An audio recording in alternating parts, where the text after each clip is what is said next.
आज चर्चा करेंगे कांग्रेसी अनुकंपा और अभिषेक मनु सिंघवी के चैम्बर से बने जज पारदीवाला की अवांछित टिप्पणी पर।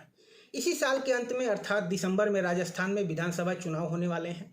चुनाव को देखते हुए अशोक गहलोत सरकार नींद से जागने की ढोंग करने लगी है। उदयपुर में टेलर कन्हैयालाल की हत्या के बाद राजस्थान पुलिस एक्टिव मोड में है। पुलिस ने नुपुर शर्मा के खिलाफ भड़काऊ बयान देने वाले मौलाना, जिसने सर कलम करने की धमकी दी थी, उदयपुर की घटना के बाद लोग वैसे भी आक्रोशित हैं। ऐसे में मौलाना को गिरफ्तार न करने पर राजस्थान पुलिस पर सवाल खड़े हो रहे थे। मौलाना मुफ्ती नदीम को बूंदी से गिरफ्तार कर लिया गया है।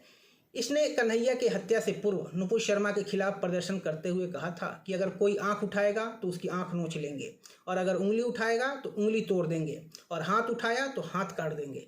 उसने लोगों को उकसाते हुए कहा था कि पैगंबर पर टिप्पणी करने वालों पर कोई कार्रवाई नहीं होगी तो मुस्लिम समाज रिएक्शन करना भी जानता है। इसके भड़काऊ बयान के बाद ही कन्हैया की हत्या की गई थी जिहादियों द्वारा। गौरतलब है कि नुपुर शर्मा को शुक्रवार को कांग्रेसी अनुकंपा से बने और कांग्रेसी विधायक के पुत्र सुप्रीम कोर्ट के जज पारदीवाला से कड़ी फटकार लगी है। जज पारदीवाला ने कहा कि अपनी हल्की जुबान से उन्होंने पूरे देश में आग लगा दी है।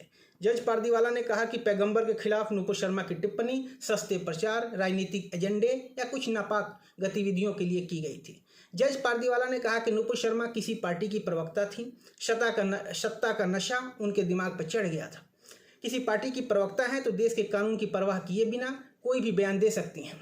जज पारदीवाला ने कहा कि लोकतंत्र में सभी को बोलने का अधिकार है। लोकतंत्र में घास को उगने का हक है और गधे को उसे खाने का भी अधिकार है। जज पारदीवाला ने कहा कि जब आप किसी के खिलाफ एफआईआर दर्ज कराती हैं तो पुलिस उसे गिरफ्तार कर लेती है, लेकिन आपके खिलाफ दर्ज हुई एफआईआर में अभी तक आपकी गिरफ्तारी नहीं हुई है। यह आपका दबदबा दिखाता है। बता दें कि सुप्रीम कोर्ट ने निलंबित बीजेपी नेता नुपुर की अपील को खारिज कर दिया और उन्हें हाईकोर्ट जाने का सुझाव दिया। नुपुर ने अपनी अपील में अलग अलग राज्यों में दर्ज मामलों को दिल्ली स्थानांतरित करने की मांग की थी, जिसके बाद नुपुर शर्मा ने सुप्रीम कोर्ट से अपनी याचिका वापस ले ली है। वैसे इन कांग्रेसी मानसिकता से ग्रसित जजों को बताना चाहिए कि 9/11, 26/11 आतंकवादी घटना भी नुपुर की वजह से हुई थी क्या? कश्मीर में हजारों हिंदुओं की आतंकियों द्वारा हत्या कौन सी नुपुर शर्मा ने बयान दिया था? धंधुका में मिशन किशन, कर्नाटक में हर्ष की हत्या कौन सी नुपुर शर्मा ने बयान दिया था? देश तोड़कर 10 लाख हिंदुओं की 1947 में हत्या कौन सी नुपुर शर्मा ने बयान दिया था? काशी, मथुरा, अयोध्या, सोमनाथ इस्लामिक आक्रांताओं ने तोड़ा कौन सी नुपुर शर्मा ने बयान दिया था? सिंधु बॉर्डर पर निहंगों द्वारा हाथ पैर काटकर लखबीर सिंह की हत्या के लिए नुपुर शर्मा जिम्मेदार हैं क्या? मकबूल फिदा हुसैन ने हिंदू देवी के नग्न चित्र बनाए, कांग्रेसियों ने उन्हें पुरस्कृत किया, नेशनल अवार्ड से पुरस्कृत किया, तब हिंदुओं ने हत्या की थी क्या? देश में जो हो रहा है उसके लिए वही जिम्मेदार। अपनी सुरक्षा की बात कर मामले को दिल्ली ट्रांसफर करने की अपील करने वाली नुपुर शर्मा को फटकार लगाते हुए सुप्रीम कोर्ट ने कहा, जिस तरह से उन्होंने पूरे देश में भावनाओं को भड़काया उससे वो खुद सुरक्षा के लिए खतरा बन गई हैं।